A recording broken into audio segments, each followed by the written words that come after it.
What the Speak? Episode 1. Yeah, can you help me? This projector's making my presentation look all funky. Do you kick ass when you speak, present, or pitch? If not, these expert discussions and insider tips can help you right now, today. Welcome to the What the Speak podcast. I'm your host, Brian Kelly.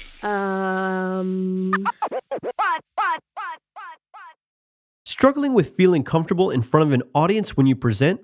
Or maybe you're confident, but you have difficulty stumbling over filler words like and ah. Well, you can start kicking ass today by signing up for our weekly VIP updates. As a bonus, you'll also receive 11 free tips that will uncover 6 psychological secrets to public speaking, plus 5 tips on how to stop using filler words. Go to whatthespeak.com/VIP. Michael Hyatt is the best-selling author of Platform Get Noticed in a Noisy World, as well as being named by Forbes magazine as one of the top 50 social media influencers of 2013. His blog, michaelhyatt.com, is read by hundreds of thousands of people, and the information that Michael shares is simply fantastic. When it comes to public speaking, Michael has been doing this for 25 years and has keynoted over 100 events. He's also done hundreds of television shows and has been on more than 1,000 syndicated and local radio shows. His expertise in the areas of speaking before an audience is something that is truly valuable to all of us looking to learn how to speak better. So I invited Michael on the show to walk us through exactly what kind of tips and tricks he has to share. Well, Michael, thanks so much for joining us today for this interview. I'm thrilled to have you here and talking about your experiences as a speaker as well as a professional speaker. Thanks, Brian. Great to be with you. So I know that you've done dozens of these types of Skype interviews. And in this interview, I don't want to cover the usual topics that you're typically asked. What I want to do is get down to the bottom of your experiences as a professional speaker. Great. So let's go back to the beginning. Now, obviously, you were a CEO for Thomas Nelson, and it sounds like you had a lot of speaking engagements that resulted in that. But let's go back even further. Okay. What was your first experiences getting in front of an audience and speaking to convey an idea or to make a persuasive argument? We'd love to hear about that. Well, actually, the first experience was college. And I was working in a church one summer, and the pastor said to me, "Oh, by the way, I'm going away this weekend, and I want you to preach on Sunday." Scared me to death because I'd never done it. And so, I prepared like crazy. I had unbelievable number of notes. I'm sure I bored everybody to pieces, but that was my first experience, and it was very, very scary, but obviously it got easier from there. Yeah.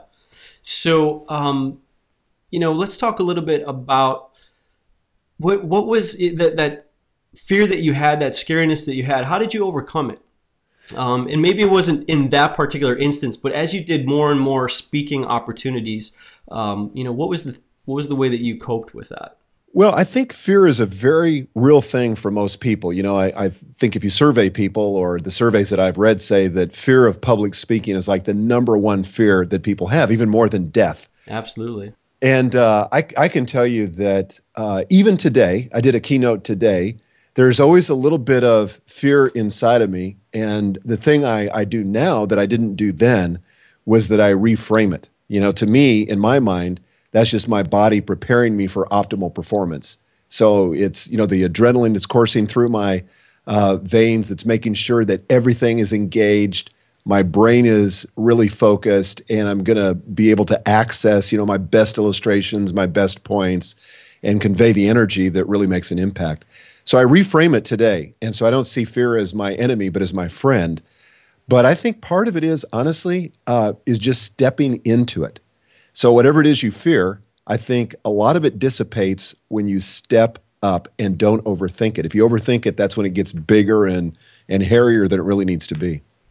Yeah, I'm sure you've heard the Mark Twain quote that there's 2 kinds of speakers, those that get nervous and those that are liars. So yeah, that's great. I think it's good to know that even somebody of kind of your level, your caliber, that's getting called to give keynote presentations, you still are dealing with that nervousness, that fear, and it's interesting to hear how you deal with it. So thanks for sharing. Yeah, you bet. And let me just say this too, Brian, is I go through a very rigorous mental preparation process now too. So I make sure that doesn't bite me. And of course, being prepared, having given the same speech before, or practicing standing up. We talk about, practicing out loud, standing on your feet. I do that, especially with a new speech, so that the first time I'm giving it, I never give a speech for the first time in front of a live audience. I'm always giving that, rehearsing that beforehand. So that helps too. Yeah, absolutely. When you know your material, you can feel confident, versus if you got to go out there and wing it, it's a lot more difficult. Yep, absolutely. So aside from fear, what's maybe something else that in the early days of you getting out there and speaking to different groups, are there any other things that you struggled with? Well, content development, etc. Yeah, I think I just have a tendency in general to over-prepare. And sometimes my speeches try to do too much. And so I was trying to cover, everything possible that you could say about that topic in the allotted time. And I was trying to shoehorn material into the allotted time, and it was just too much. It was too complex, too confusing. So one of the things I've done really more recently, and I would say this has probably been in the last 4 years, is really try to narrow the focus and give more illustrations, make more impact on each of the points that I'm trying to make, so that there really is essentially one takeaway per speech. There's not, 15 things that people have to remember, but I try to really make it memorable and have a few key points that I'm trying to make. So it sounds like you're kind of, what you're outlining is something that sounds very much like a methodology. Yes. Can you talk about your approach and how you go about preparing for a presentation or developing, what it is that you're going to be saying? Yeah, I am a partner with Ken Davis in a business called Dynamic Communicators International, and we put on 3 conferences a year, and one of them is the SCORE conference, SCORE with 2 R's. And this is a methodology that Ken developed years ago, long before I got involved. I've only been his business partner for about 3 years now. But I went to the conference as a student for the first time. It's so revolutionized the way that I prepare to speak and the way that I deliver speeches now, that I was just effusing over this with Ken. And he said, well, how about being my business partner? Because I could use some help on the marketing. Great product, but he didn't have a lot of marketing savvy. So I said, terrific. I would love that.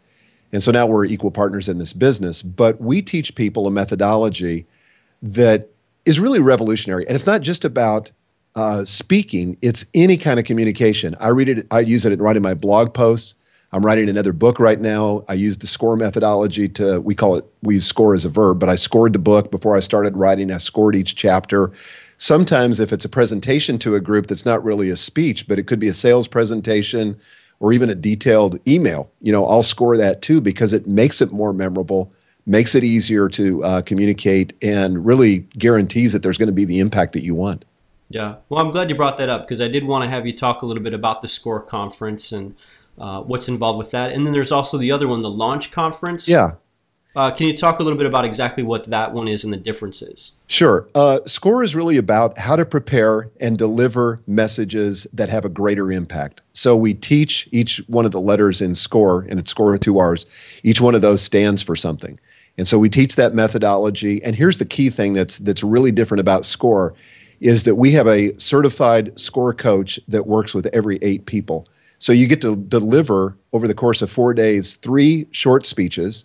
Those are all videotaped. You get the speaker's input from it. You get your fellow students' input from it. And we literally watch people go from whatever level they're at when they come in to several clicks higher than they could have even imagined before they leave. So they're getting real-world experience, real coaching, and it's natural to their style. We don't want to take away their personality. We want it to be congruent with who they are, but we really think there's some shortcuts and some ways to help people learn. Now, Launch is about the business side of public speaking. So for people that are contemplating going pro or have gone pro but don't really know what they're doing, we teach them everything: how to create products to sell at the back of the room, how to negotiate a contract, how to set their fees, what should be included when they negotiate their contract and before they ever show up, how to just be more impactful on the business side and make more money. I mean, that's essentially it. Yeah, great. So we'll definitely be sure to link up to that in the show notes for this interview. So if you get a chance, be sure to check out the SCORE conference as well as the launch conference.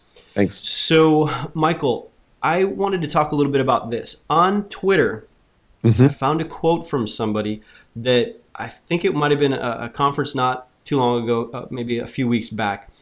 And the person said this. Basically, they had overheard you backstage at a conference, and they said, the more I think about the audience, the less I'm focused on me. And this is a quote from you. Can you tell us like what that means, the significance of that you're more focused on the audience than you are on yourself or the content you're delivering? Yeah, this is a really important part of my preparation process. And I usually do this 1 or 2 hours before I get on the stage. Like if I'm speaking in Boston on Tuesday morning, and I'll go on at 9 o'clock. So I'll be up at 7, kind of working mentally to get prepared for that. Now, I know the speech down cold, so the content's not an issue. It's my level of preparation so that my heart is open, and so that when I'm up there, I'm really connected and really engaging with people. And so what I do is I go through a shift where, normally my old pattern was that I'm thinking about myself. How am I going to come across? Are they going to like me? Or is what I'm presenting clear? And it was so much me. That's what got me nervous. So what I do in this process is start focusing on them. How can I create a transformational experience that they'll never forget? How can I say something and connect with them in a way that they look back on this event where they heard me speak and say, oh my gosh, everything changed there. And so for me, it's a lofty standard, and I obviously don't always hit it, but it's really focused on them. How can I connect with them? And then when I get up on the stage, I am looking right in their eyes, and I try to focus on different people, hold my gaze for a few seconds longer than maybe I would ordinarily feel comfortable with, but I want them to know that I'm connecting with them. I'm talking to real people. It's about them. They have real issues that they're trying to solve, real problems. And I know, because I've had this experience, you probably have too as a public speaker, sometimes there are people who are hanging on for dear life, and something you can say in a speech will shift and change things for them forever. And I love the opportunity and the challenge of doing that. Well, this interview series is for people who may not be looking to be professional speakers, but they are sales professionals, marketers, maybe they're entrepreneurs, a lot of different folks who maybe they're not going to get in front of an audience of 2,000 people, but they may get in front of a boardroom of 20 or so prospects, or they may be in front of venture capitalists trying to pitch their idea. Yeah. Based on the experiences that you've had, is there like one tip, one story that you can share about how communication's been essential for you in your profession and the path that you've gone down? Well, the thing that I find universally resonates with people, and I've been in meetings in Wall Street with investment bankers and, hundreds of them in the room, to a few of them with an investment banking firm where I'm talking to a couple of people trying to convince them to invest in my company, to thousands of people, students. That's a really challenging one. But the thing that works with all of them is stories. And the more personal stories that I can tell and the more vulnerable I can be, it immediately connects and it builds trust. Because when you're willing to go first and reveal something about yourself that's a little bit vulnerable, people connect with that. When I say to people, for example, when I stand in front of an audience and said, like I did today, I said, look, and this was a group of people that want to become professional speakers and authors and all that, I said, how many of you feel overwhelmed? Lots of hands go up. How many of you feel afraid? Lots of hands go up. And I said, I'm going to tell you something. I feel that same way too, lots of times. And let me tell you a story. And then I tell a story about a time when I, really felt like I was out there and uncomfortable. Well, everybody connects with that. And once you have that trust and that rapport established, then you can influence people in a significant way. And unfortunately, I think that we often think when we go into the boardroom or we're in a professional situation that we've just got to stick to the statistics and the facts and all of that. But it doesn't connect like stories. Stories are what move people. And the more of them you can tell, the more persuasive, the more influential you'll be. Excellent. Well, great. We've just got a few minutes left, and I want to see is there some type of funny story or situation that you found yourself in as a speaker? Something that if it went completely haywire or you fell off the stage? Is there anything like that that you can share with us? Well, thank God, no. I've never had a falling off the stage experience. Although, believe me, I've stumbled a few times and thought maybe I was going to fall off the stage. But I've had, I think probably the funniest thing was I was giving a speech one time, and it was in the summer, and there was a woman who was very close to the front, and she had this newborn baby, and she was wearing a halter top. And she just decided, like in the middle of my speech, that she was going to breastfeed this child.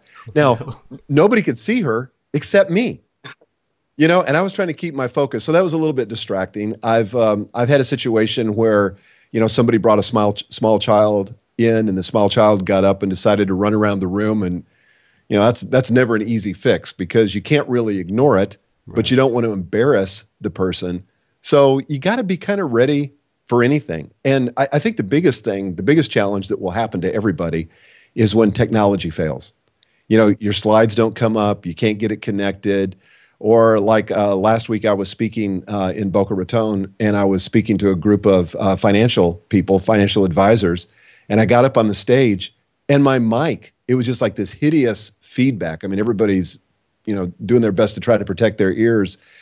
And it took probably 2 minutes to fix. It felt like 20 minutes. And that was the start of my speech. And so you got to shake that off. Nobody really cares. You're there as a professional to do a job, and you can't complain about it. I don't want to complain about it. I don't want to bring any more focus to it than I have to. So I just shook it off and plowed straight ahead. So yeah, it really goes back to what you were saying earlier about being prepared. I know one time I had to give a 60-minute presentation, and we tested everything with the text. It all worked beautiful. And just as it was time for me to take the stage, the bulb in the projector burnt out. Ouch. So I had to deliver the 60 minutes worth of content with no slides. And thankfully, I knew the content in and out. I knew the stories. I knew the structure. I knew where I was going. And people were like, how did you do that? I said, I did a lot of practice. Wow. And knew that. So it really is, like you said, being in a position to where you got to be ready for anything, and you just got to roll with it. And you got to be smart too. I always take backups. I have a backup set of notes. You know, I have my notes. I use Keynote on my Macintosh, and I put some notes, some prompts in the notes area, and so that's on the screen where I can see it usually. But I always have a backup paper one. I always have a backup of my slides on a thumb drive or a flash drive, so I can give it to the production people to use. So I'm pretty much. It's very rare for me to be caught totally, you know, in a situation where I don't have a backup that I can use. Yeah, excellent. Well, one last question for you. I want to talk about slides themselves. Yeah. So do you do your own slide designs? Do you give that to a design agency that focuses on that specifically? How do you approach that piece? Well, yeah, I've done both. I've used both professional agencies, and I'm kind of a graphic designer anyway, more by hobby than profession. So I do a pretty good job. But I mean, I really follow the advice of people like Nancy Duarte, who wrote the book Slideology, and sort of a minimalist design. The thing I hate is a lot of bullets and a lot of text on slides, because at a psychological level, it creates cognitive dissonance in the part of your audience. They don't know whether to read the slides or look at you. And so what I want on the screen is just basically images and maybe one word or the points that I'm making. And this used to drive me crazy when I used to speak in the financial community a lot. These guys would get up with these detailed, complex financial slides. And I finally told my CFO at Thomas Nelson, I said, look, every slide has one point and only one point. So if you're trying to talk about increase in sales revenue, I don't want a bunch of other extraneous data. Give me the 2 or 3 numbers that matter. And I think that's so important in slides. Keep it simple. Steve Jobs is the best example of that I've ever seen. Great. All right, Michael. Well, thanks again for your time. I truly appreciate it. We will be linking up to all of the information for the SCORE conference and the launch conference, so be sure to check those out. Also, I did want to mention Platform University.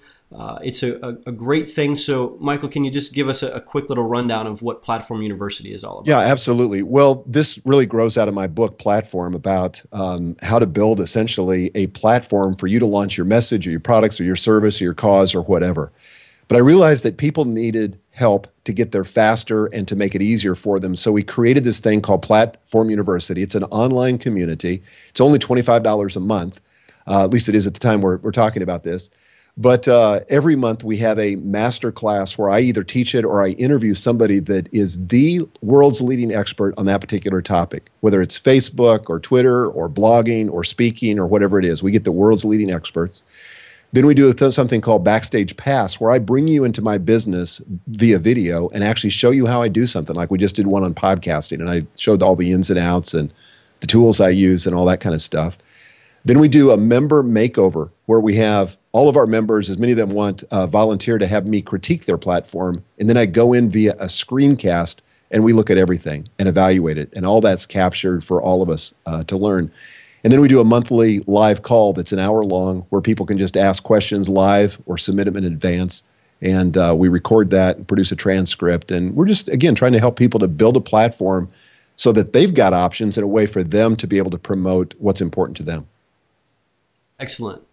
Well, thank you again. Some great insights, Michael. I appreciate your level of expertise in this area. You're welcome. So have a great day. Thanks for having me. All right. Bye-bye. Bye-bye.